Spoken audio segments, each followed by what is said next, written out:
There we go. Did anyone not hear me? First item of order is the minutes. Anyone want to volunteer a motion for the minutes? So moved, Mr. Chair. Representative Vigo. So moved. Discussion? All in favor? Aye. Opposed? All right. Motion prevails. First order of business is House File 1366. Chair Heintzeman, you're already at the testifier table. Understand that you also have an A1 amendment you'd like to move. Oh, I have to move that. I'll move that for you. Thank you. Thank you, Mr. Chair. Is it in the order you'd like at this point? I'm sorry, excuse me, Mr. Chair, repeat that?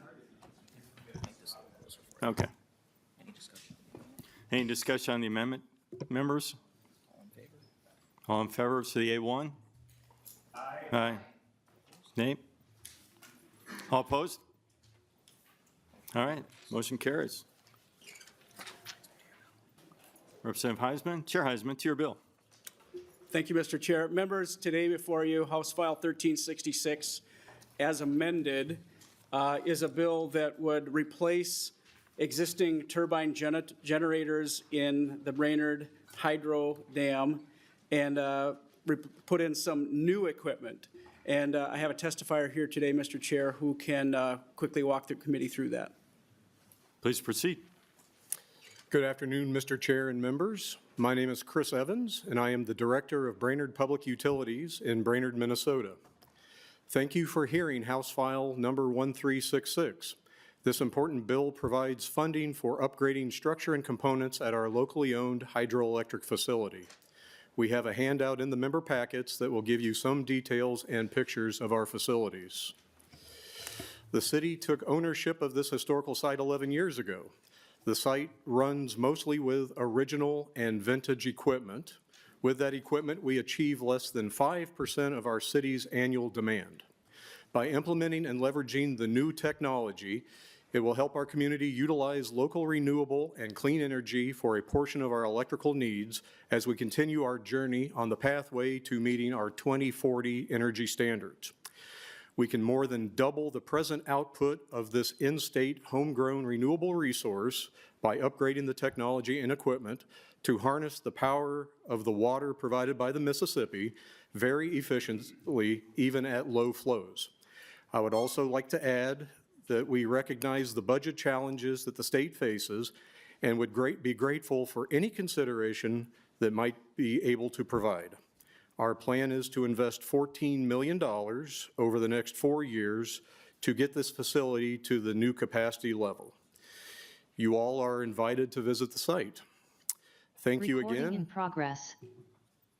It just happens from time to time. Feel free to continue. Oh, thank you. Thank you again, and my staff and I can stand for any questions.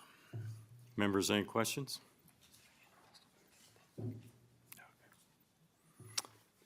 Representative Hollins. Thank you, Mr. Chair. Representative Heintzeman, or to your testifier, I'm a little confused because this, and I know I'm newer here, but this seems like a bonding project and not an energy project, and I'm just wondering why this wasn't going to capital investments. Chair Heintzeman. Thank you, Mr. Chair. And to answer the question, there's been an ongoing conversation as to what the best path is for this. At the moment, this is kind of where we've landed. It may show up in another bill in another way. Representative Hollins, any additional questions? Thank you. Yes. Okay, follow-up question. How many customers does Brainerd Public Utilities serve? Thank you for the question. The city size is right at 15,000.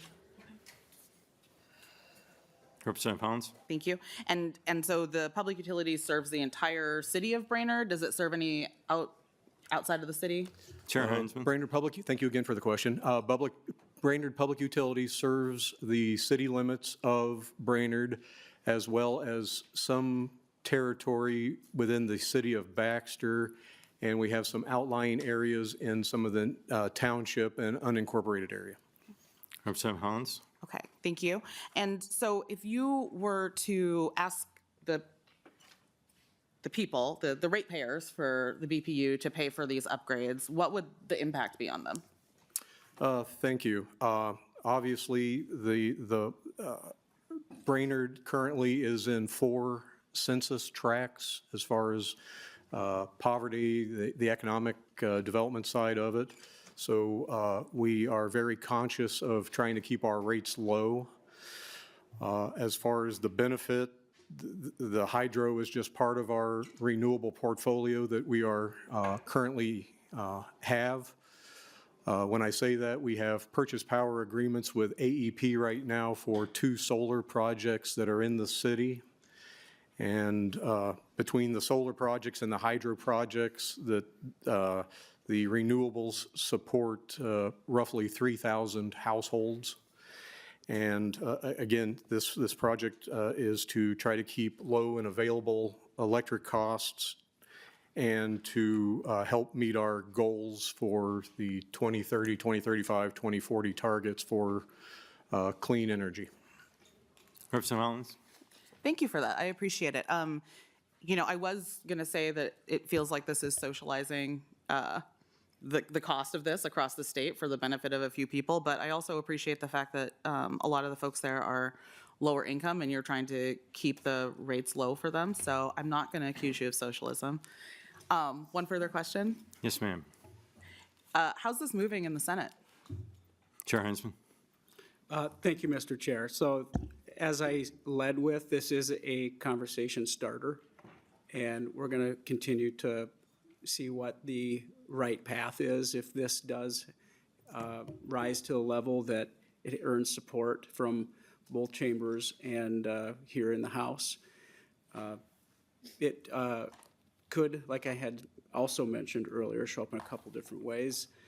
There is the challenge of the mandate that was mentioned a few moments ago and attempting to address that with hydro and solar and other tools. It's going to be very challenging, Representative Hollins. So we're working towards that in this proposal. Maybe it's rejected and it isn't moving forward, and it would be a further challenge to achieving those required mandates that we're looking at in 2035. But maybe this is something that should earn your consideration and support today. We'll see how things go. Nothing further? No further questions. Representative Carroll? Thank you, Chair.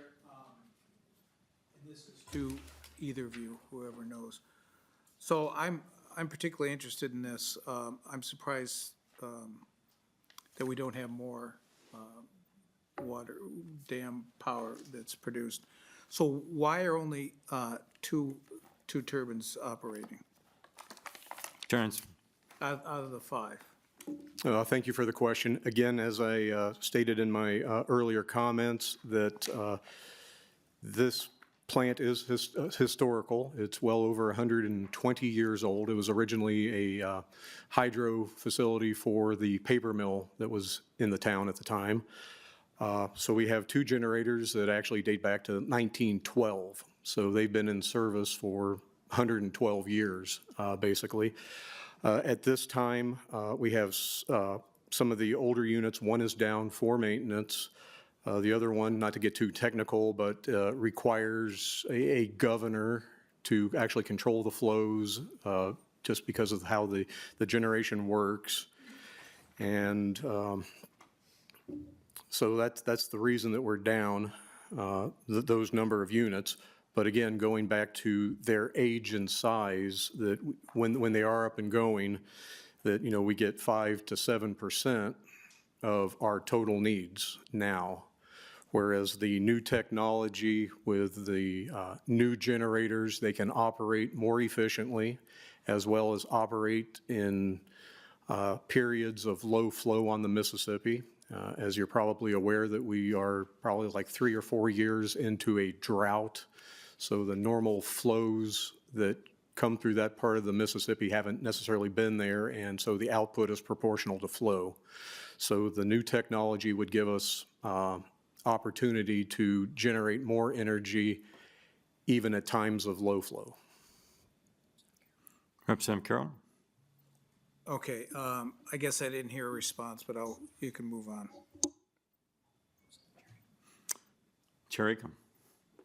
Thank you, Mr. Chair, and thank you for the presentation. My question probably for the testifier, you said that you acquired the dam 11 years ago. Who had it prior to that? Chair Heintzeman. Who had the dam prior? Prior to that, it was an asset of the paper mill that was in town. Anything further? Yes, follow up, please. Okay, so then when the utility acquired it, was there and has there been like an account for operation and maintenance on the facility, recognizing that maybe some improvements would need to be made? Chair Heintzeman. Yes, thank you for the question. The part of this ask today is for some structural updates to the facility, but obviously we follow proper accounting standards, so we do keep track of the depreciation and the operational cost of the facility. Chair Aiken. Thank you. So I think, Chair Heintzeman, you mentioned that this is maybe the start of a conversation. Has there been any investigation as to opportunities with the federal government for investments with or on the dam? Chair Heintzeman. I have not instigated those conversations, but there may be others that have without me being aware of it. Chair Aiken. Thank you. As I listen to the presentation, which I do think that this is a, worthwhile endeavor to increase the generation. Not sure I think this is the appropriate place for that funding to come from. And want to also point out that if I understand correctly, the rates of your utility are significantly lower than the rates Minnesotans pay on average. And so I think I would like to maybe understand with this ask, how much of the investment is intended to come from ratepayers of the Brainerd utility? Mr. Chair Chair. Heintzeman. Thank you, Mr. Chair, and Representative Ackham. So one of the challenges is that energy from sources, hydro, solar, wind, tend to be more expensive. And that is a challenge that we're addressing as we're trying to move this forward. And maybe this isn't the right choice, but I hope that, just like I had said, and I think that was just acknowledged, that this is a start of a conversation. Chair Aiken. Thank you. And just a comment to that the cheapest forms of generation right now are actually wind and solar. And so your comment about it being the most expensive is just not accurate. But Mr. thank Chair. you, Mr. Chair. Appreciate that. Representative, any final comments on that? No, I'm good. Thank you, Mr. Chair. Okay. Representative Jones. Thank you, Mr. Chair, and thank you, Representative, for the opportunity to talk about your bill. I am curious more about the workings of it. You had mentioned that, well, at first I also want to commend you for keeping a piece of equipment that's 112 years old in operation. That's really commendable. But I want to know, what would be the capacity, kind of the, in like megawatts of a full operational plant? Thank you for the question. I could defer that to my operations manager, Trent Hawkinson. He's the technical guy, so he can answer all the specific questions such as what you asked. So, Mr. Hawkins, please state your name for the record. Thank you, Mr. Chair. Trent Hawkinson, Brainerd Public Utilities Operations Manager. Thank you. Could you please restate the question, please? Yes, thank you. I am curious about what would be the capacity if it was fully brought online with the 5 generators? So right now, the current capacity with our connected load would be about 3.2 megawatts is what we can currently generate today with all 5 units running online. Okay. Representative Jones. That's it. Thank you. Anything further? Representative Anderson. Thanks, Mr. Chair. And Representative Jones kind of took the question I was going to ask.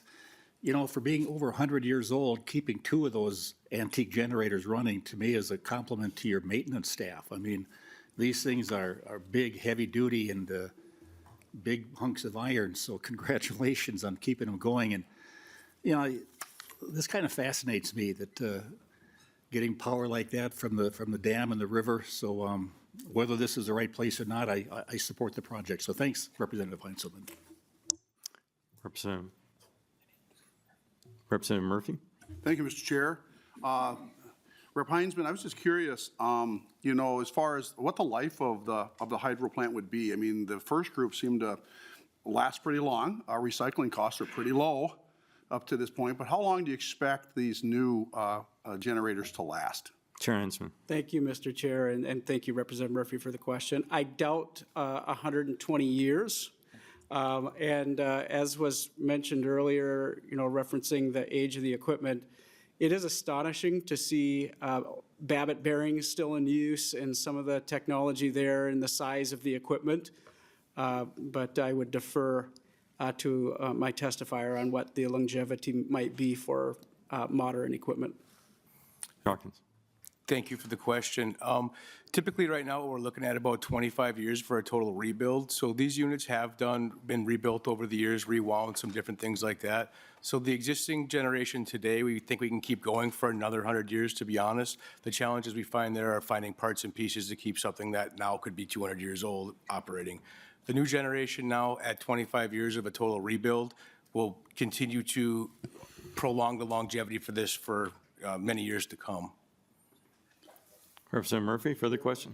Just a follow-up, you know, if you're looking at the amount of money you're asking for and the amount of people you're servicing, even if you got 50 years out of it, we'd still only be looking at about $90, you know, a resident per year to have this source. And we don't have zero recycling of all of the parts to deal with. And this is a natural resource, so I think it looks like a good option. Thanks. Any further discussion from members? Any other testifiers? Chair Hyman's final comments? Thank you, members, for the opportunity to present the bill. All right. Before we do that, I just want to comment, having worked on a bunch of pumps for pump stations, fantastic opportunity. This is the kind of power that we're going to be able to run regardless if the sun is shining or the wind is blowing. So it's a great baseload opportunity for the city of Brainerd. So I'd love to see the project go forward. Thank you. And for at this time, we'll be laying the bill over. With that, Chair Swinsky, Chair Acom, thanks for the opportunity to hold the gavel momentarily. I'll be passing the gavel to Representative Wiener. Thanks.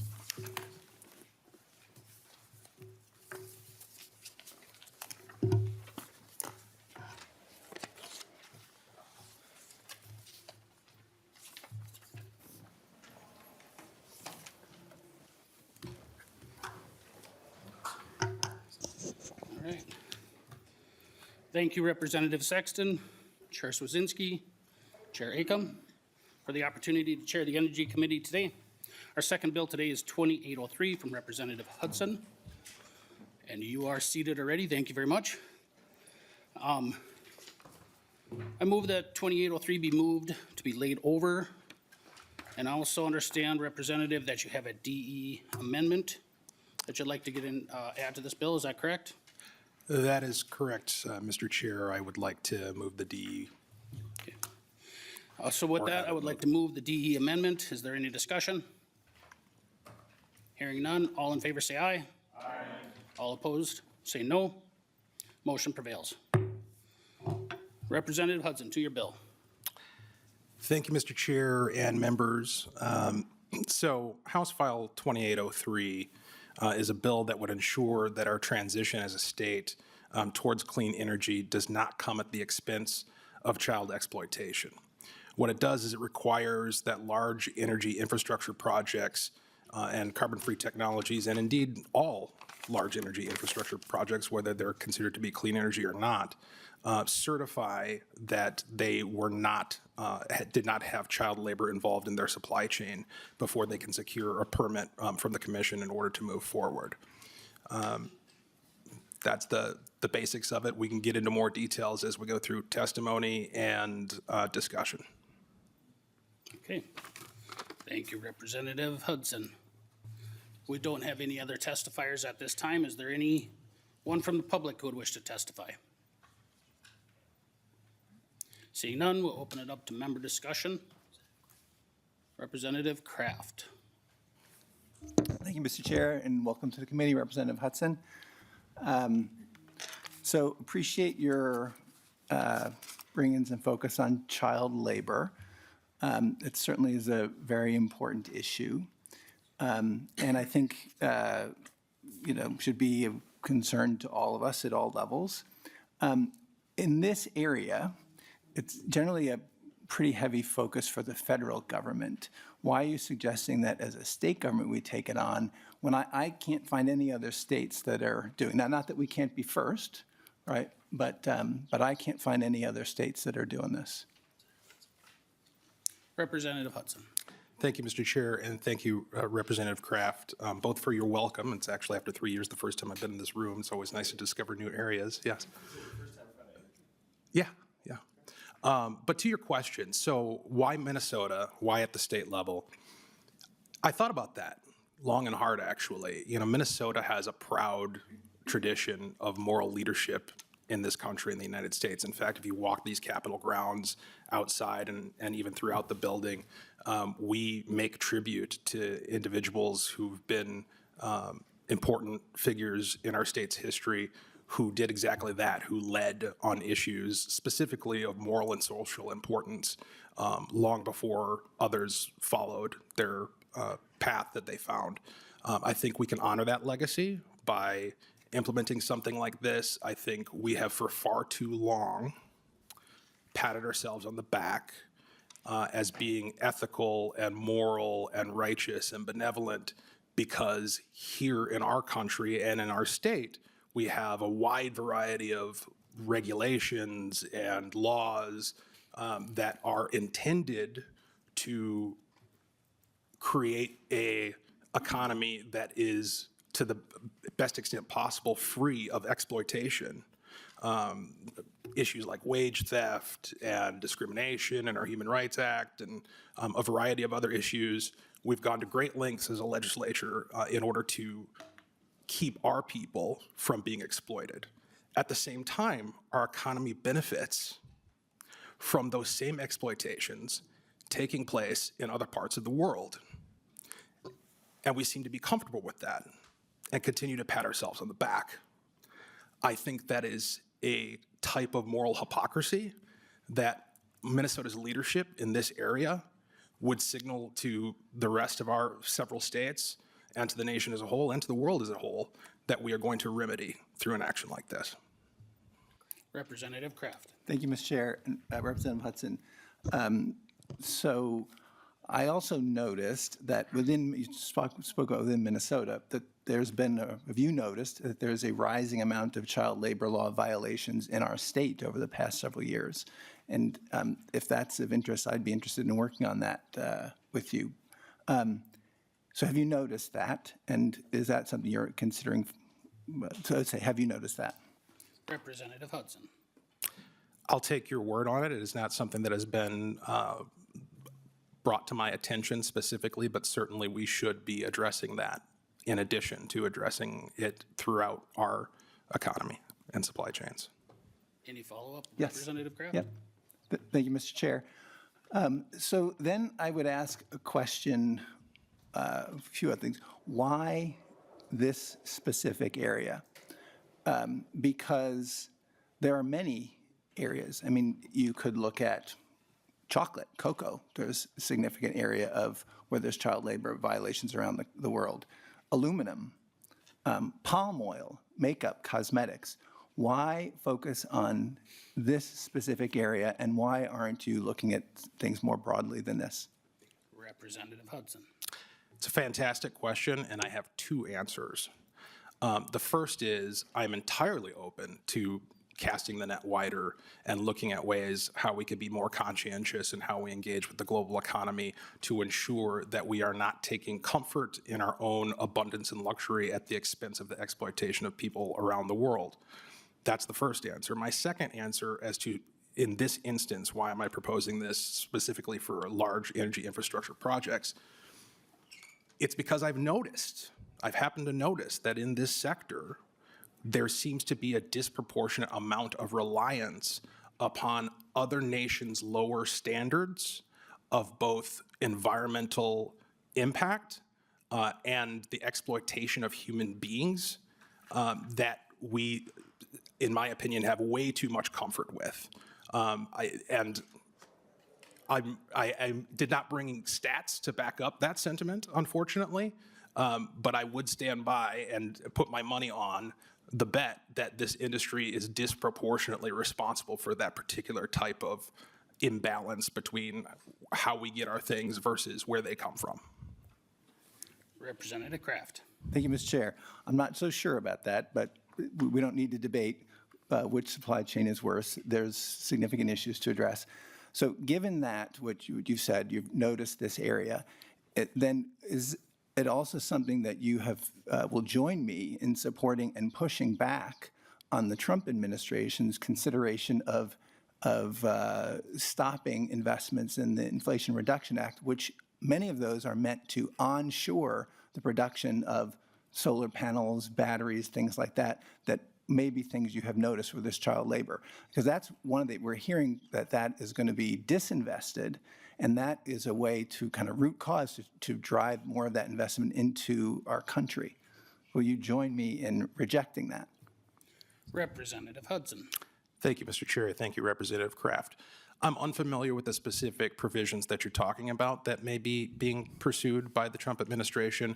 What I will say is that as a matter of principle, I do believe the best thing for us to do is to onshore the manufacture of the materials that we use for our supply chain. That's the way we used to do it.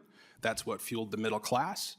What we've seen in the state of Minnesota as a result of actions taken by the previous administration is that our ability to be able to produce things here in Minnesota, particularly through the mining industry, has been greatly impacted to the negative. I mean, we just saw 600 people laid off up in the Iron Range at a mining facility, or 600, sorry, folks who are laid off.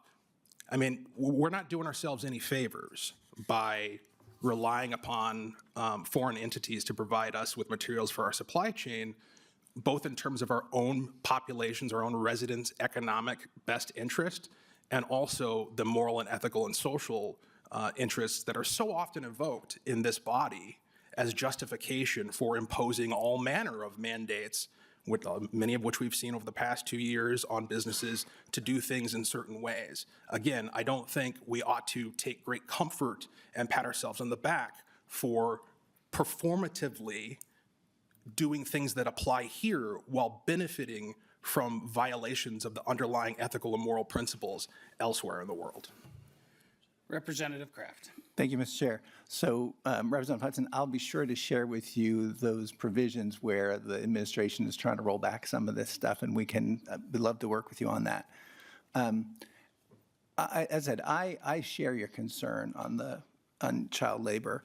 I just question where the best place to pursue this is. Have you discussed how we would, with any agency that would have to implement this, how they would do it and how much it would cost to do such a thing? And then, because I'd also like that for this, as well as if we're going to do this, then we should look broader than just this specific industry. Representative Hudson. Thank you, Mr. Chair, and thank you once again, Representative Kraft. I have not engaged in those discussions, to borrow a term from Representative Heintzeman that he used in his presentation just now. This is a conversation starter. I'm certainly happy to, the bill's being laid over, I'm certainly happy to start to engage in those conversations. But fundamentally, I think the idea of evoking cost when we're talking about trying to pursue a moral good, you know, it's something that is not without historical precedent. I'm sure there were conversations back in the 1860s about what the economic impacts were going to be of the Emancipation Proclamation. Thank God those concerns did not keep us from doing the right thing as a nation and ending that horrendous practice 160 years ago. And while we're on that topic, you know, that gets evoked, that historical national sin gets evoked quite a bit in this body and in the broader public discourse. And I gotta say, I'm not particularly impressed with performative indignance about a human atrocity that ended 160 years ago while we continue to benefit from and profit from and live in comfort as a result of that same human atrocity taking place today around the world. And so when we talk about cost, is there going to be a cost to doing the right thing? Yes, there is a cost to a burglar not burglarizing. They have to actually earn their money now, and it's going to be more expensive than stealing from other people. That's a cost, but it's the right thing to do. And so whatever the cost is, I think it's something we need to seriously consider. Representative Kraft. Thank you, Mr. Chair. So what I will say, Representative Hudson, you talked about cost and a moral good. I mean, I could make those kinds of discussions. You know, we're talking about our energy system here and the significant cost our continuing burning of fossil fuels is placing on my kids, our future generation, and generations beyond.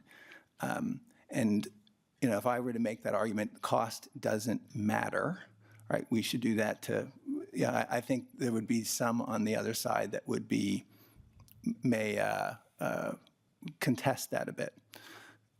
So appreciate your statements there, but I will say, you know, I'd be interested in working more on this. I'm fine with this as a conversation starter, but if you're to come to this committee and to think that this is something that we could actually adopt without understanding how we would do it and the cost behind it, like what would it, and I would say compared to what levers the federal government has, is it better for us to do things here, or is it better for us to work with the federal government to push and make sure that they're where they have some maybe more leverage than we do? So to come here, we can, as a conversation starter, fine, but as a legitimate policy option, I think this is sorely lacking. So I appreciate it being laid over, and I'm happy to continue the conversation. Thanks. Thank you, Representative Kraft. Next, Representative Swazinski. Thank you, Chair Wiener, Representative Hudson. Very interesting idea. You know, just looking at it, I think I saw the same news articles as Representative Kraft had mentioned. I think we just were USDA 2 days ago talking about how Minnesota is on the rise of child labor, and particularly certain areas as well. But you know, and then watching what's going on internationally with resource acquisition, whether that's cobalt or copper or any of those things. I think those are, you know, and I think the difference would be, you know, it was brought up as examples like cosmetics or palm oil or others. Why don't we look at those? And you know, primarily, I think, you know, probably the stark difference would be that we have a state mandate. You know, we're not mandating.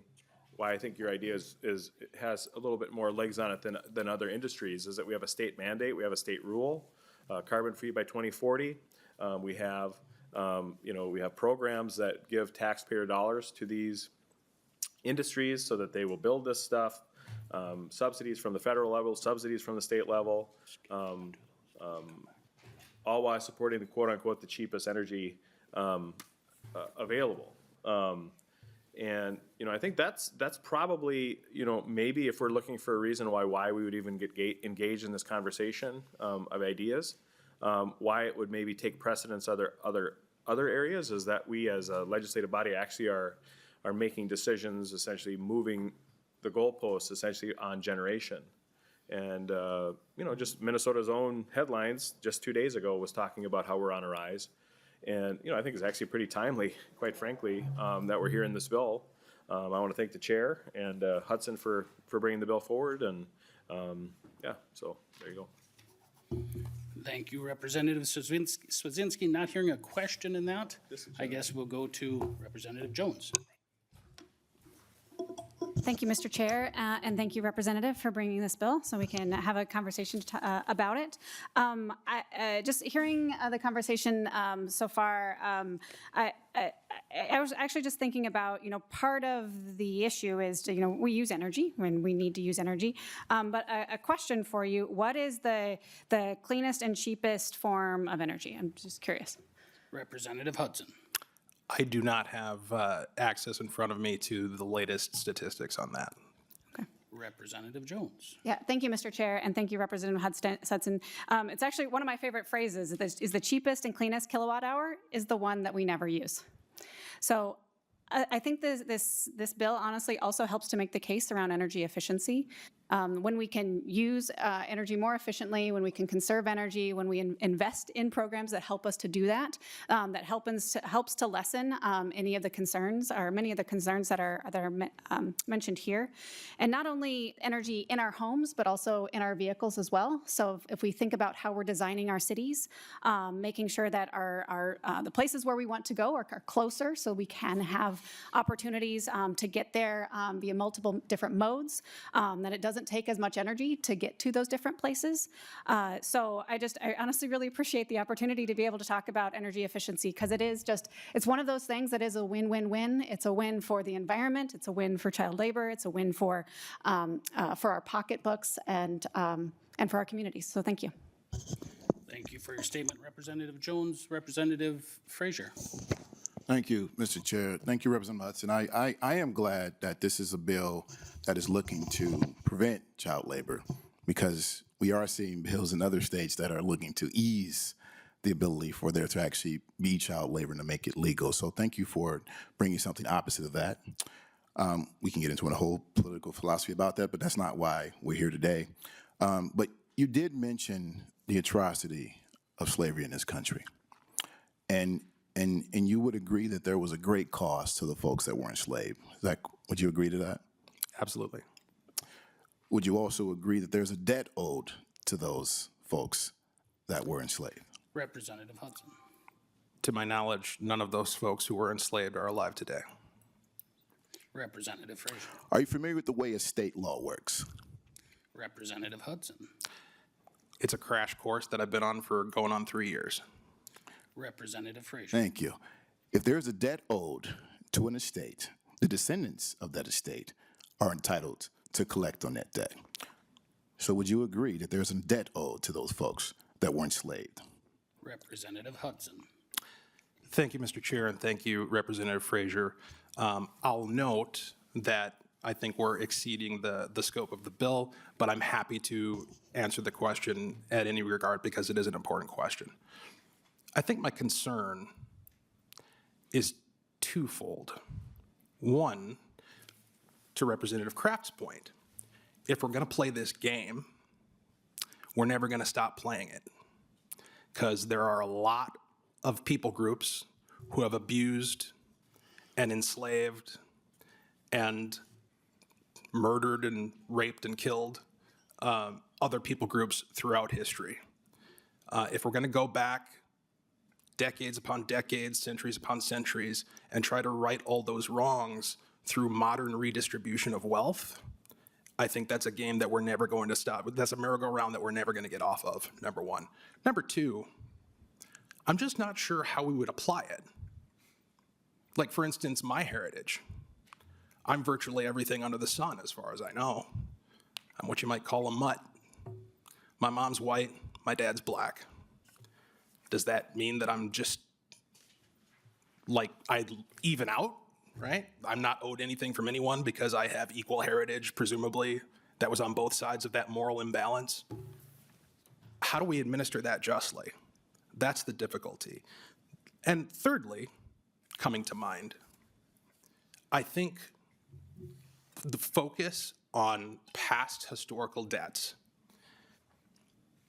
does two things that are counterproductive. One, it promotes modern day division that does not naturally exist. I've talked before on the House floor about, and this is no longer the situation because one of the families moved, but my youngest son used to play outside with two neighbor kids, one of whom was across the street and was East African immigrant, first generation American, and another one a couple doors down that was white kid, blonde hair, blue eyes.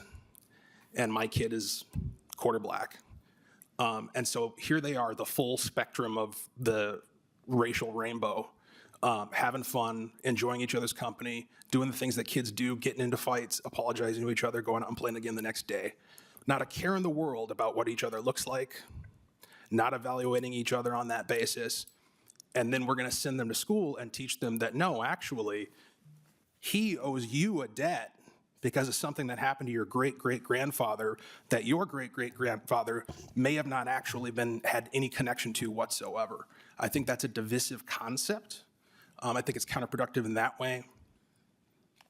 And I also think it's counterproductive because it furthers the idea in the heads of the people who it's meant to uplift that they can't, that they're incapable, that they're weighed down, and that they can't succeed, that they're not part of our broader society, that they don't have the ability to prosper and to live virtuous lives and to be productive, and that's simply not true. Thank you, Representative Hudson, and I think we're getting away from the scope of this bill. If we could narrow this down a little bit. Representative Frazier. Thank you, Mr. Chair. Thank you, Representative Hudson, for that. It didn't answer what the question that I had, though. My question was around this idea, and I think this state law is a great analogy to what we're talking about here. Now, I have a bill that you can get on, if you want, that would address the idea of how we address this thing. We would create a study, we would look at everything, we can look at data, we can determine how we can decide who would be folks that would benefit from the debt that is owed. And it doesn't have to be straight cash. There are many things. There were many things that were created as barriers because folks were enslaved. And then when the Emancipation Act happened, it was just like, go. Now you're free. Catch up after 400 years. Impossible to do that. What I will say is that anytime I've collected a debt, I've never felt less than. I've never felt like I couldn't achieve something because I've collected that debt. I've only felt that the debt has been paid and now things have been made right. And I'll leave it at that, Mr. Chair. Thank you for your comments, Representative Frazier. Hearing no question there, we'll go to the next testifier, Representative Igo. Thank you, Mr. Chair, and thank you, Representative Hudson, for the bill today. I appreciate the thought process you went into this, and thank you for bringing up the range and its importance in all this. So it was refreshing to hear that, so just thank you for your knowledge and support on that. But really, I think this gets at, and members who have been on me with energy before, we've had this conversation before. I think it is our moral impediment that we do take this under consideration, right? I mean, we've passed quite a few laws over the last couple of years that we maybe didn't know how we were going to implement them right away, and we still chugged ahead and they were passed. And now we're dealing with that right now. And I think the fact that you have a member that's brought a bill to us today that says, no, let's lay it over and let's work on it, we should be very encouraged and happy that someone is taking the leadership to say, yes, we need to take steps. But rolling up our sleeves and doing the right thing is the way to go, right? Anything worth doing is not easy. And this would be hard, but the benefits would be strong. Because I'll go back to an argument I made 2 years ago when we talked about 2040, that if we really want to say we've achieved 2040, we want to achieve a 2040 knowing that we didn't, destroy the environment on the other side of the world and enslave children.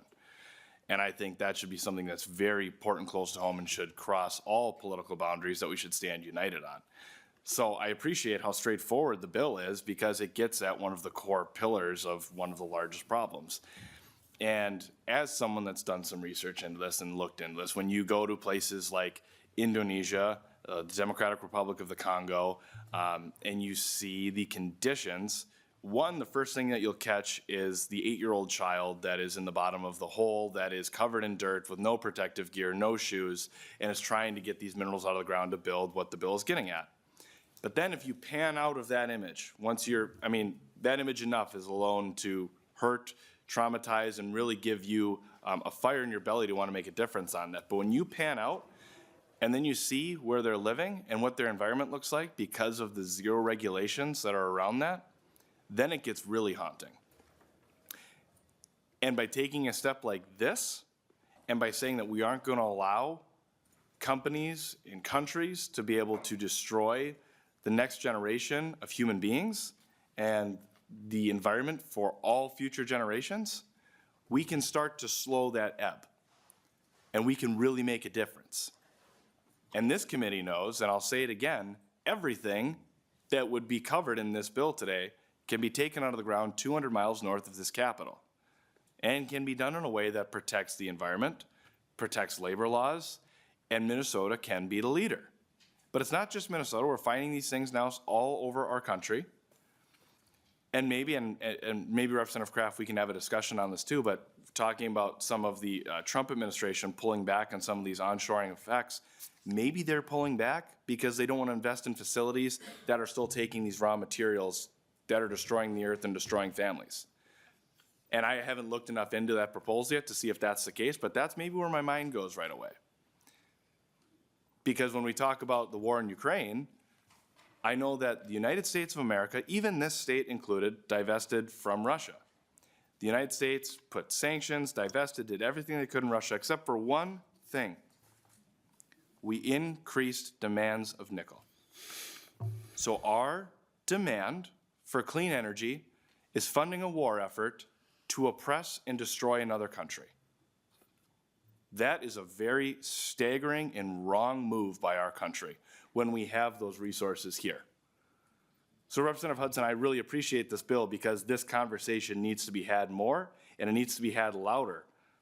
Because if we continue down this path of anything that's inside the map of Minnesota, we're gonna control, but anything else, we'll just put blinders on because it doesn't matter then, right? And I think we deal with that on a larger scale outside of what the bill is even getting at. We deal with that inside our legislative districts. We deal with that inside our communities, inside of our friend circles. And it's a larger political problem that we cannot legislate. And I'm well aware of that. But if we want to start functioning better as a society, and we want to start functioning better as a state and as a nation, it's time to start breaking down the barriers that putting on blinders does nothing but revert us back to tribalism. And if we want to be a civilization, we want to be people that live and prosper in harmony and build a better world for the next generation, it's time to start breaking down those barriers, and this bill today does that. Thank you, Representative Hudson. Thank you, Representative Igo. Seeing no other questions, comments from the committee, your final statements. Thank you, Mr. Chair and members. I appreciate the conversation. I think I'll say this, just reflecting upon the things that have been said here today. So, Representative Kraft, you brought up that you could use the same moral argument that I'm bringing to bear for this bill in opposition to child labor abroad and that's used in the supply chain for our large energy infrastructure projects. That you could use the same underlying moral argument that cost doesn't matter when it comes to combating climate change. And what I don't want to debate here today, but what I do want to acknowledge is that there is broad disagreement, not about the nature of climate change, but the severity and the urgency required to combat it. That is something that there's an ongoing conversation about as to what is the good that is actually being achieved and at what cost in that particular area. And again, not looking to debate it, but simply acknowledge it. Nobody is debating whether or not children should be in pits somewhere on the globe without protective equipment, without basic clothing, digging rocks out of the ground. There's no debate on that. And so the moral premise stands on a solid foundation of we should take action to combat that with our economic power here in the United States and in the state of Minnesota. This bill does that, and I thank you for your consideration. Thank you, Representative Hudson. And with that, House File 2803, as amended, is laid over. Once again, thank you, Representative Swazinski, Chair Swazinski, Chair Acom. Thanks for the opportunity to chair this committee, and I have to say, Chair Wiener has a nice ring to it, so with that, I'll pass it over to Representative Mecklin.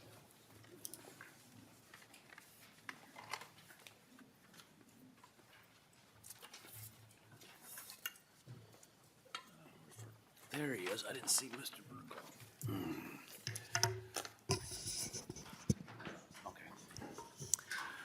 Thank you, Representative Wiener, and thank you to Chair Acom and Chair Swidinsky for this opportunity.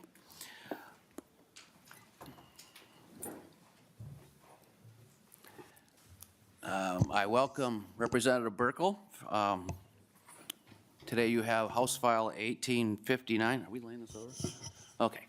I will move House File 1859 to be laid over for further discussion. And I believe you have a DE amendment? I do, Mr. Chair. I'd like to move that amendment. Or I will move your DE amendment. Thank you, And- Mr. Chair. Members, the amendment is just simply to take the original 1859 and substitute language that's probably a little more palatable to some in the room. The 1 mile setback was a conversation starter, as we've talked about today, and we're looking at 500 feet. You can see the amendment in your packet. I'd like to have the A1 amendment moved, Mr. Chair. Thank you. Is there any discussion to the amendment? Seeing none, all those in favor, say aye. Aye. All those opposed? The amendment is approved. Thank you, Mr. Chair. And so, members of the committee, we all know that life takes energy, and I think we'd all agree that it is our responsibility in society to deliver safe and reliable power where it's needed 24 hours a day, 7 days a week. I think we all agree as well that there's a place for all types of energy with an understanding that wind power has a place and has a role. House File 1859 as amended is an attempt to address concerns of several of my constituents back home, among others in the state. You'll hear from my testifiers today about their recognition that clean renewable energy is a positive, such as wind, it has its place. But you'll also hear the concerns, and I wanted to give voice to those concerns today. Concerns about noise pollution, concerns about land values, and just concerns that I think are valid and need to be pushed forward. So with that, Mr. Chair, I'd like to yield my time to my testifiers and let them kind of share their concerns with the committee. Thank you. Mr. DeZingle, if you can identify yourself and proceed with your testimony. Good afternoon. I would like to thank the chairman, committee members, and my representative for allowing me to speak on HF 1859. My name is Paul DeZingle. I am a farmer from Kennedy, Minnesota. After living in the small city of Fargo for nearly 10 years, I am now blessed with the ability to live and work in the quiet, peaceful farmland of the Red River Valley. This peace and quiet is now threatened by the planned wind farm that will surround my home and complicate my ability to produce crops in the surrounding fields. I understand the importance of energy diversification, especially for the need of renewable clean energy, but have not seen a study that considers living inside a wind turbine grid as opposed to the effects of living just near one. The studies I have seen have reported no downsides outside of a 2-kilometer distance. 2 kilometers is over 1 mile, and quite a bit further than the 500-foot boundary that the amendment proposed. The odd thing about wind energy production is that it is the only energy production that will place homes in the middle of their generating system, something that will surround me and my families with the sounds and vibrations that not normally forced upon the general public. Most wind energy companies opposed to this will cite wind energy being an economic opportunity for communities and landowners, but not necessarily for those who must live and work in such close proximity. When these towers are not actively generating energy, they do not benefit the community or landowners. In fact, these generating structures, as I'm aware, are not taxed as normal property, as they are only taxed when they are actively generating power and revenue. As a farmer, it would sure be nice if my grain bins were only taxed when they created revenue, as they are generally empty for 75% of a year. And what is to happen to these structures once they reach the end of their 35-year life? Will these companies see to it that they are decommissioned properly, or will they sell them to another company with the promise to use them? What prevents the buyer from simply declaring bankruptcy, leaving these turbines to sit as an unproductive eyesore that the landlord and the community must live with? Being 34 years old, it pains me to think that I will be stuck living in close quarters with these for the rest of my working life as I try to make my living around them. In closing, I feel there is need to be more studies that specifically research the effects of being surrounded by wind turbines at close proximity before we allow more of these structures to disrupt the peace and quiet of our households. An ideal boundary of 1 mile between wind turbines and residential land would comply with current studies. If this seems like such an insurmountable distance for energy companies, a compromise could be reached with an amendment that would give each household the ability to sign a waiver to accept the construction of turbines at the current setback to better serve the communities affected. This will allow future development to continue with increased support while allowing those like me to continue living peacefully and healthy, productive lives at home. Thank you very much. Thank you. The next testifier we have is Nathan Dull. You can identify yourself and proceed with your testimony.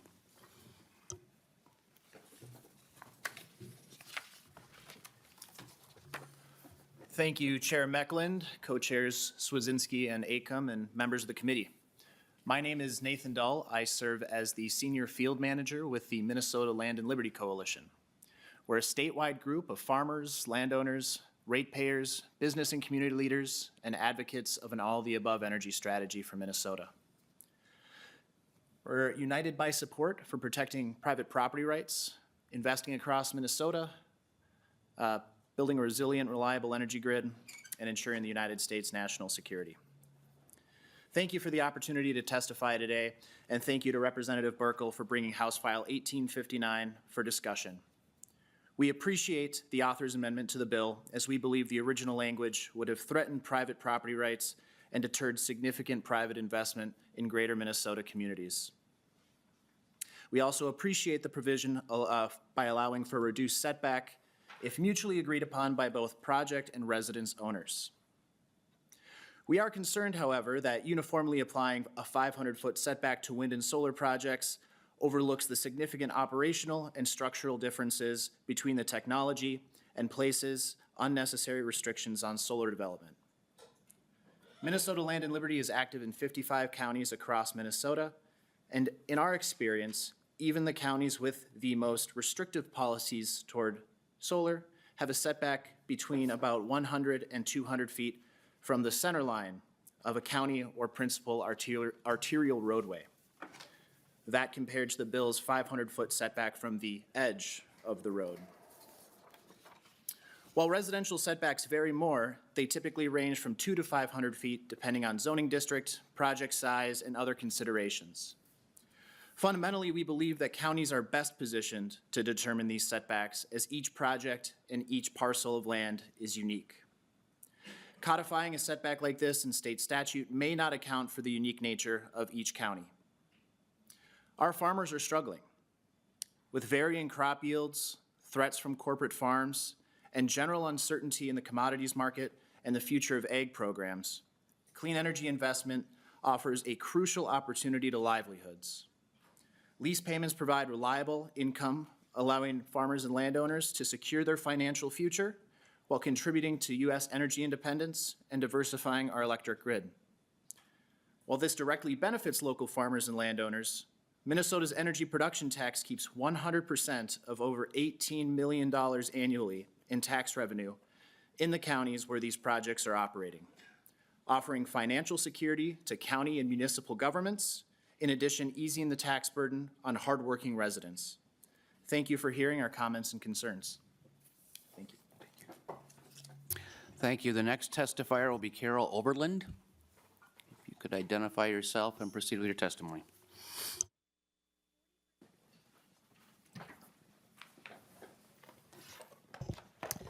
Thank you, Mr. Co-Chair and other co-chairs and all members of the committee. My name is Carol Overland. I am an attorney from Red Wing. I've represented many citizens groups, individuals in wind projects, but I've been working in energy field for 30 years now, ranging from nuclear to coal gasification to incineration, on and on and on. But wind is this bill particularly is really needed. Minnesota does have rules about noise. This bill is about noise primarily. It's probably also about shadow flicker, but we do have rules about noise. Minnesota Rule 7030-0040 is an MPCA rule that you can have no more than 50 decibels at night, essentially. That's a short version. I represented two clients in the Bent Tree project, the Hagen family and the Langroot family, and we got settlements. This is the only settlements that have happened in the state of Minnesota to buy them out of their property. The reason why? Because they were too noisy. It was demonstrated by the Department of Commerce studies, and then it was replicated by those studies, and then Alliant did buy them out of their properties. And that happened about a little over 10 years ago. Since then, there have been no other settlements, and there's a reason why. In the Bentry settlements, after years and years of complaining, they finally, well, they got me on it, and we got the studies done, we got the studies replicated, and Alliant did settle instantly. Well, not instantly, but very, very quickly. And they wouldn't have settled if this noise issue was not real. You'll hear a lot of comments, claims from environmental organizations, other organizations that say that they're just whining. But this has demonstrated that it was above the level allowed by Minnesota rule. The Hagans, they used to have to drive to a truck stop near Albert Lea to be able to sleep. The Langroods would drive over to Lake City from the Albert Lea area to sleep in their boat. This should not be happening to people. This is very real. And this is where House File 1859 comes in. After these settlements in the Bentry project, there were other applications, logically, and I was working with people on the Freeborn Wind project, and in that hearing, ultimately, the administrative law judge recommended that the application be denied because they had not demonstrated that they could comply with the noise standard. That's a first. That's never happened before. And application disappeared. Then a little while later, Xcel reapplied, and they were, after moving some turbines to Iowa. And in that application, though, the noise study that they used a different ground factor. Now, normally, in modeling studies, you have inputs, and the inputs have a lot to do with the output. And if you have garbage inputs, you're going to have garbage outputs. Well, the noise, the Minnesota rule, it was developed for industrial noise. And industrial noise is a source, and then what they call receptors. Residents are called receptors. They're not very thrilled with that definition, but anyway. The noise standard is designed for a factor of 0.5, which means that it's about halfway blocked between the source and the receptor because of all the stuff on the ground, buildings, trees, hills, whatever. And that's the norm for industrial noise from a ground to a receptor on the ground.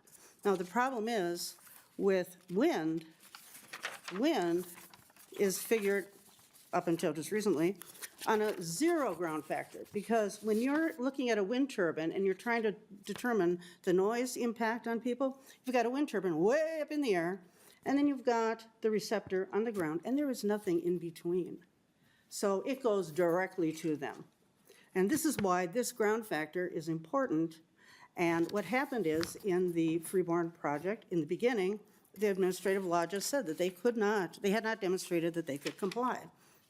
So what happened then was, after Xcel applied, Xcel and the Commerce Department got together behind closed doors and changed guidance and allowed different ground factor. And they allowed Xcel to apply with a 0.5 ground factor for projects that look like this. That's wrong.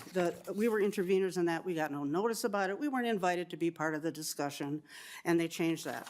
And since that time, every application for a wind project that has come in has been at 0.5, and now some are even coming in at 0.7.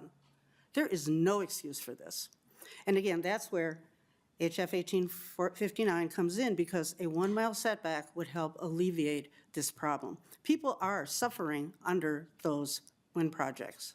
They're living very close to them. You will hear, for example, in some of the letters that were provided, that Minnesota has a rigorous regulatory framework. No, Minnesota does not. Minnesota is subjecting landowners to impacts that are not workable. They can't live that way.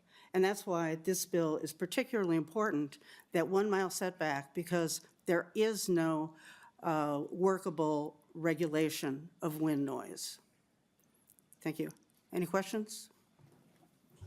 We'll finish with the last testifier first, and then we'll move to questions.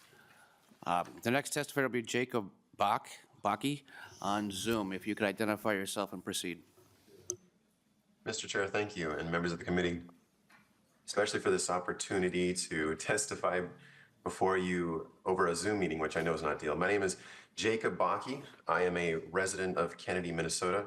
Our town is located within the footprint of the proposed Enbridge Wind Farm project in northern Minnesota. So I'm here today to speak in support of the bill that Representative Burkel has put forward regarding the residential setbacks. You know, giving you some history, me and my wife, we bought our home here in 2015. And just one of the reasons that we purchased the place where we did was because of the natural beauty that we're surrounded by. And we have this large, expansive, wide open skies that we enjoy quite a bit. You know, one of the things that we do after dinner, once it gets warm, right, it's kind of cold right now, but one of the things that we do when it warms up is we like to go on a walk after dinner, go down our country road.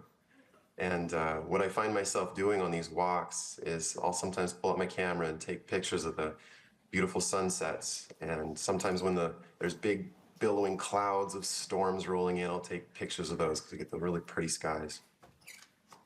Now, I don't know how many of you have had the opportunity to go to New York City and see the Statue of Liberty. But I got to see it one time, and it was pretty impressive. It was so big. Now, one of the things that Enbridge supplied to us when they came and met with our community was a brochure. And in that brochure was a little infographic kind of explaining benefits of wind farms and, you know, some of the engineering marvels that they are able to accomplish. And one of the things that they had on there was a picture of the Statue of Liberty next to one of these modern wind turbines. And it was quite impressive. You know, the Statue of Liberty is 300 feet high. It's massive. And yet, one of these modern wind turbines standing next to it dwarfs it in size. It's almost double the size of the Statue of Liberty. It's incredible. Now, Enbridge isn't suggesting just putting in one of these wind turbines. Last I heard, it could be as many as 60 to 70 of these modern wind turbines put in and around my home. Now, I got to give credit where credit's due. Enbridge did a wonderful job when they came and met with our community. They graciously fed us dinner. They responded to our comments and concerns, and they answered a lot of questions. All but one question, and it spoke to me very profoundly. So during the town meeting that I attended, someone asked the Enbridge representatives if they were in our position, would they want to have windmills built around their houses like they're proposing to build around our homes? And not a single person from the Enbridge team raised their hand or admitted that they wouldn't have a problem with one of these large windmills being built next to their house. Now, to me, their silence spoke volumes. So I'm going to leave you guys with a similar question. You know, if you guys were going to have a wind farm built around your house, what would you want the setback to be? How far away would you want that thing built from your house? Now, thinking about those pictures I like to take of natural beauty around, you know, in and around my property, kind of makes me sad that within a few years I might not be able to take such nice pictures anymore. Anyway, thank you for your time. Thank you, Mr. Bakke. That concludes our testifiers. Is there anybody from the public that would like to testify? Seeing none, we will move to member questions. Representative Hollins. Thank you, Mr. Chair. Thank you, Representative Burkel, for bringing this bill forward. I do appreciate the DE, which is significantly different from the original bill. I've got a couple of questions. My first one is, I understand the residents, right? We've had some passionate testimony about people's houses. What I'm trying to understand is why the 500-foot setback from the edge of a roadway, a county highway or county state assisted highway? Representative Burkel. Thank you, Mr. Chair and Representative Hollins. There's instances where we've had ice spin off a blade, hit vehicles, situations like that. It's really a public safety issue. Representative Hollins. Thank you, Chair. Thank you, Representative Burkel. I'm sorry, I'm forgetting all of my niceties. I feel like maybe we should just like sit down and have a conversation at some point. But also, if this is a public safety issue, is there a reason it wasn't flagged previous by the Department of Public Safety or by local law enforcement or something? Representative Burkel. Thank you, Mr. Chairman. Representative Hollins. No, I would say this is just circumstantial, and situations like this have occurred. Just simply put this in the bill in the hopes that it would outline the fact that this is something that can occur.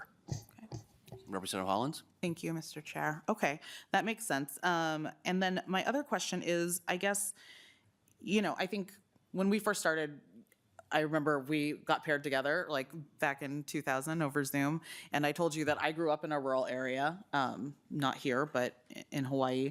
And I guess when I'm thinking about this, I know that in a lot of rural areas, it's not like my house in St. Paul, right, where I'm like on like less than 1/8 of an acre, tiny little space, houses 10 feet, 15 feet from me. There's usually a large amount of space. And I know when I grew up on acreage, right? It wasn't a small amount. So I'm wondering, do you know what the average size of parcel is in like your area or in general in greater Minnesota? Is it like that? Representative Burkel.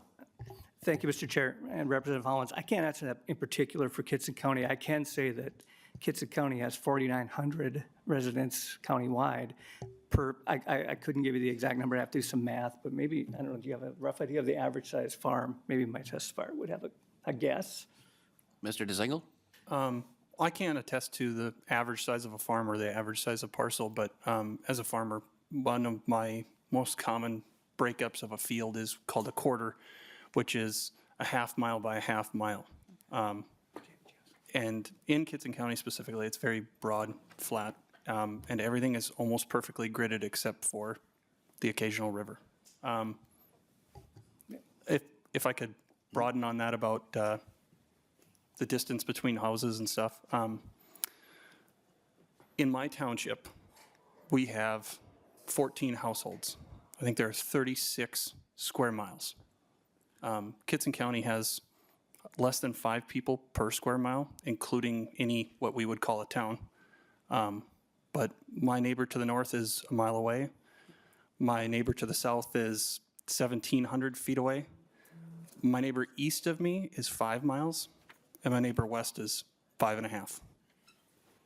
Ms. Overland, did you have something to contribute to the question at hand?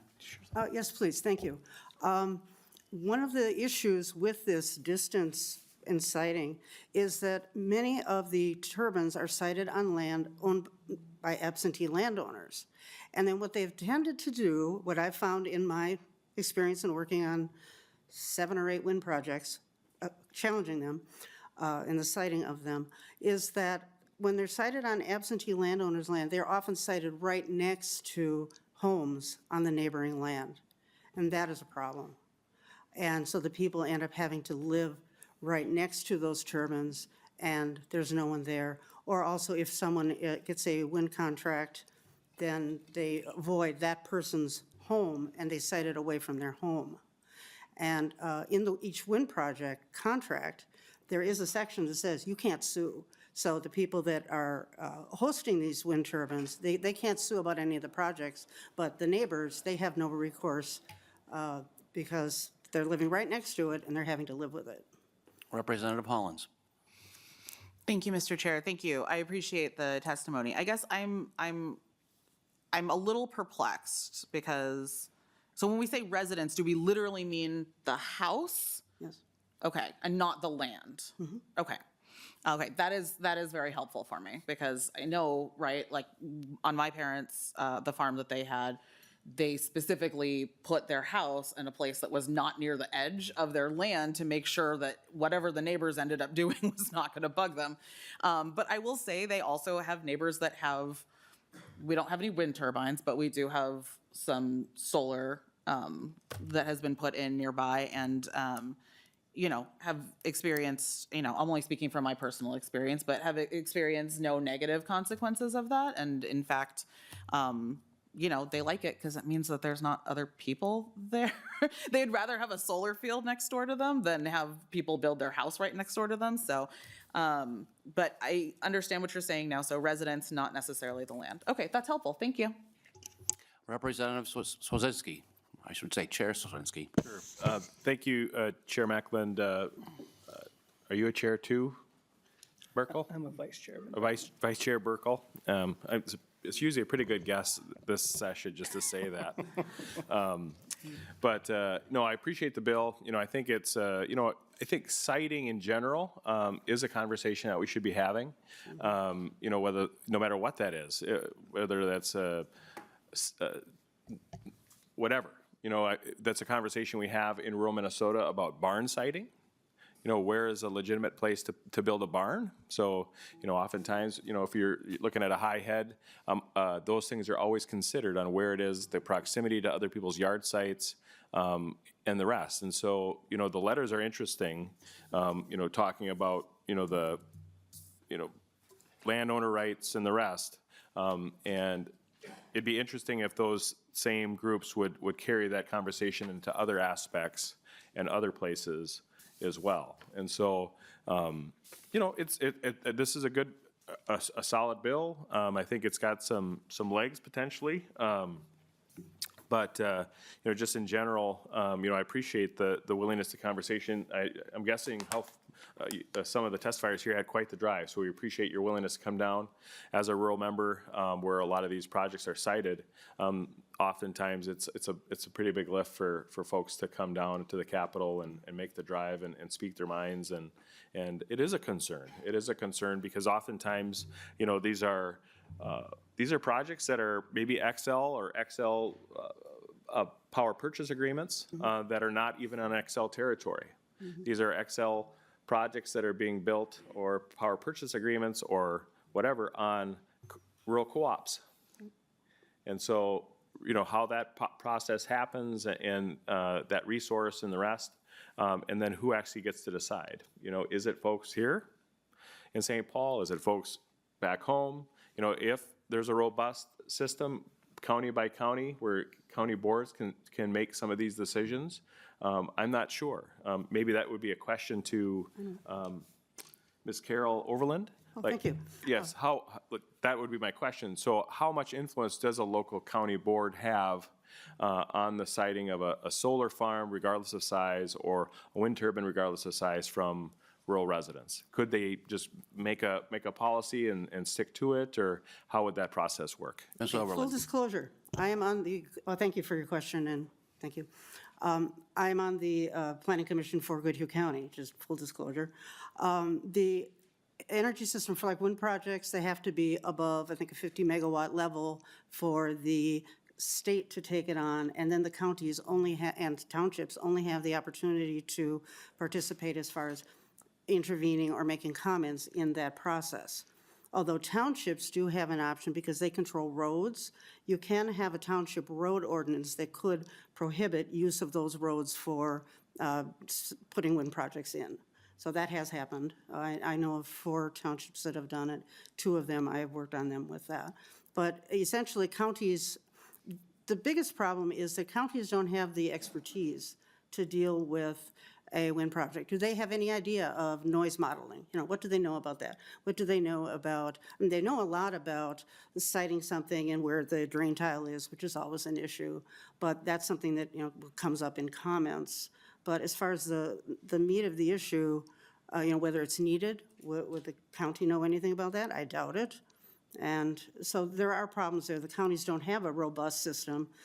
Even, the state doesn't even have a robust system. There are things that they should consider that they don't.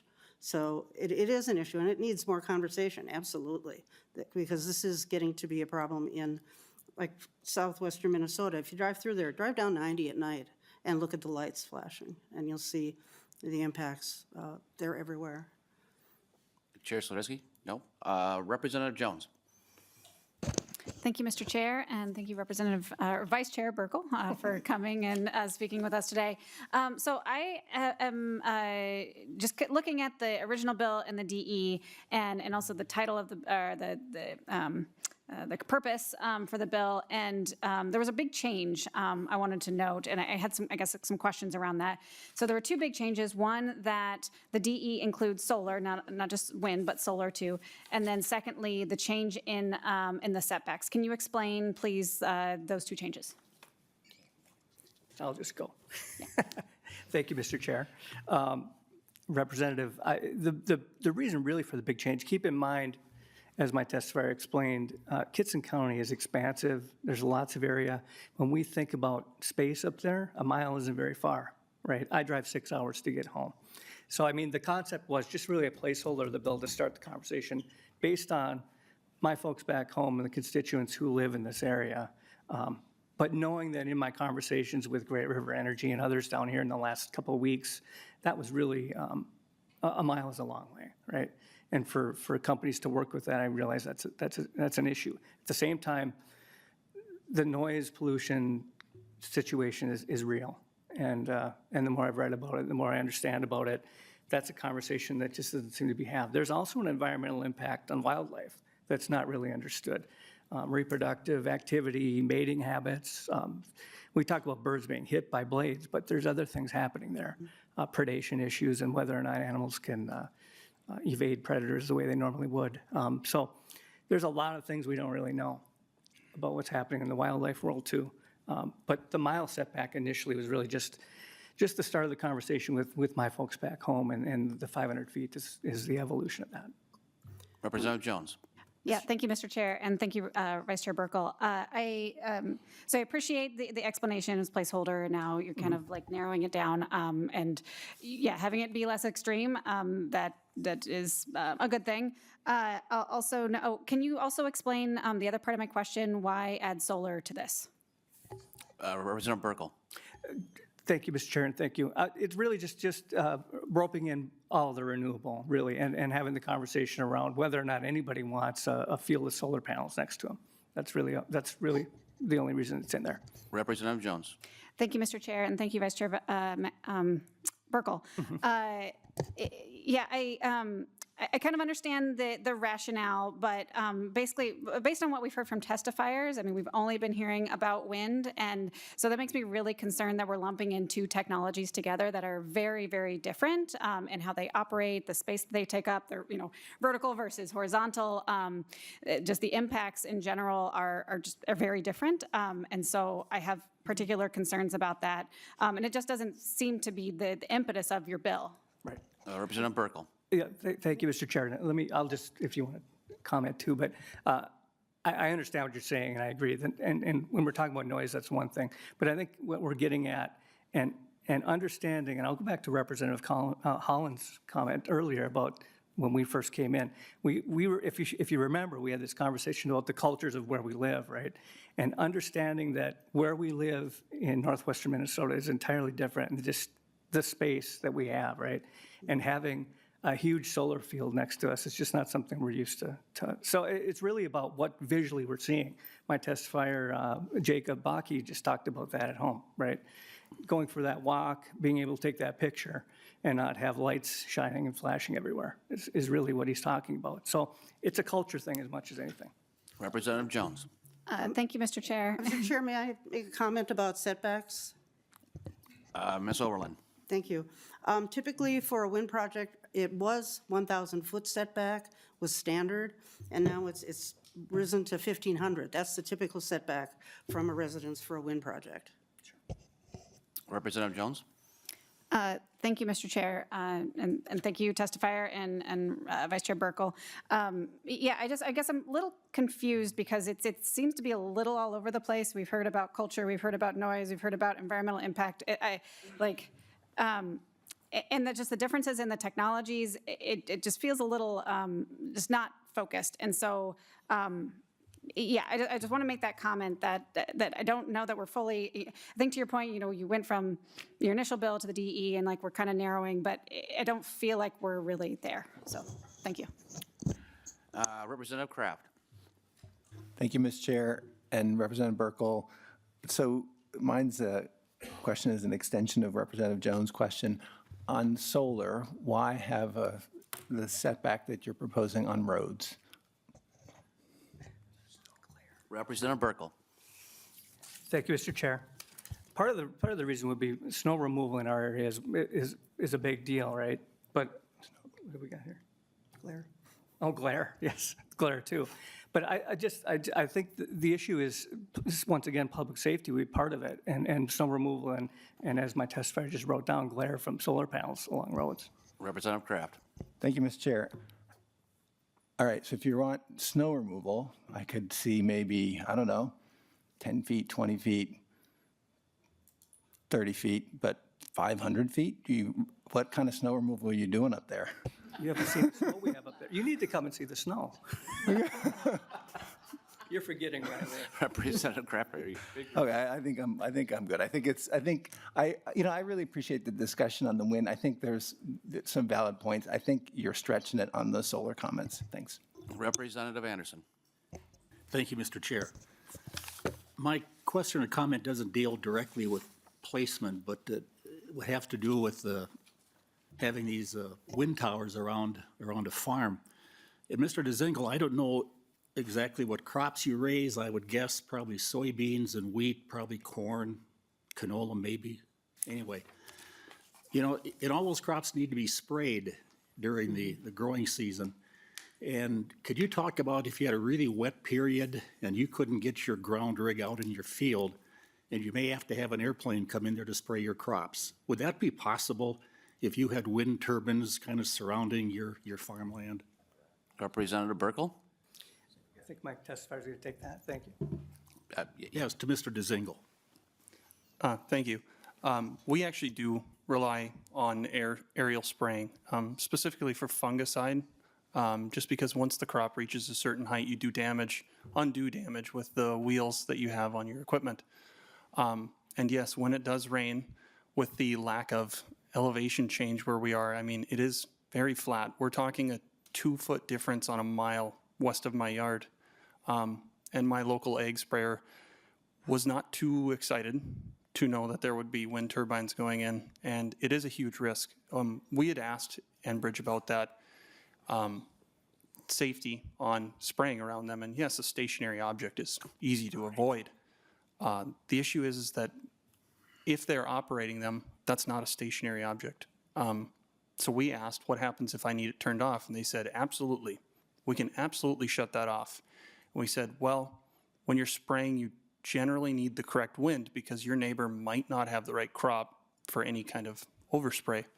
And they said, well, we would need a couple weeks to turn one off.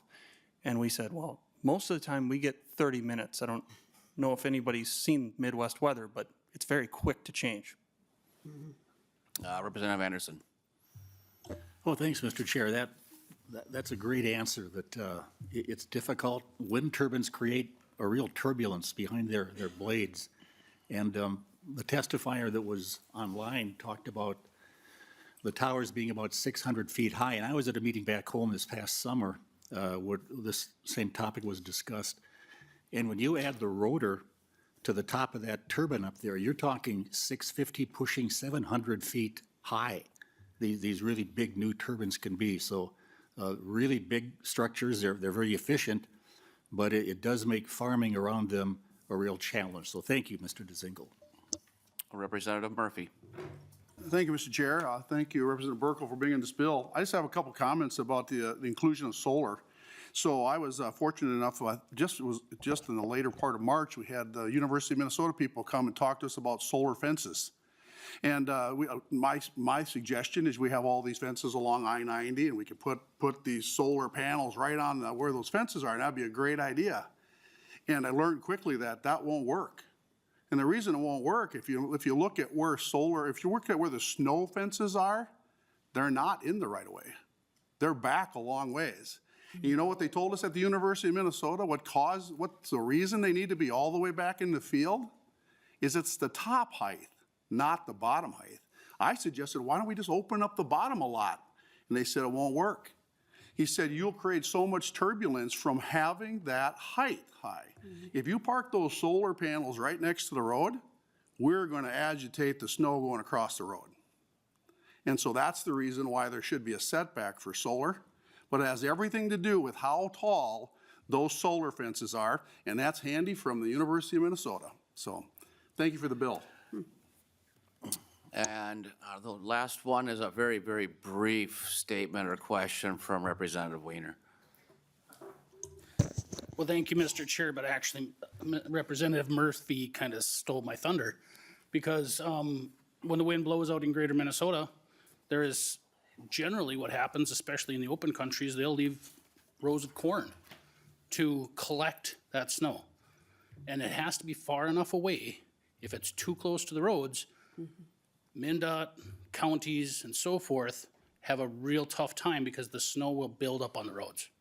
So it is a safety issue, and if you're not there, if you don't experience it, I understand the questioning. 500 feet does sound like a lot.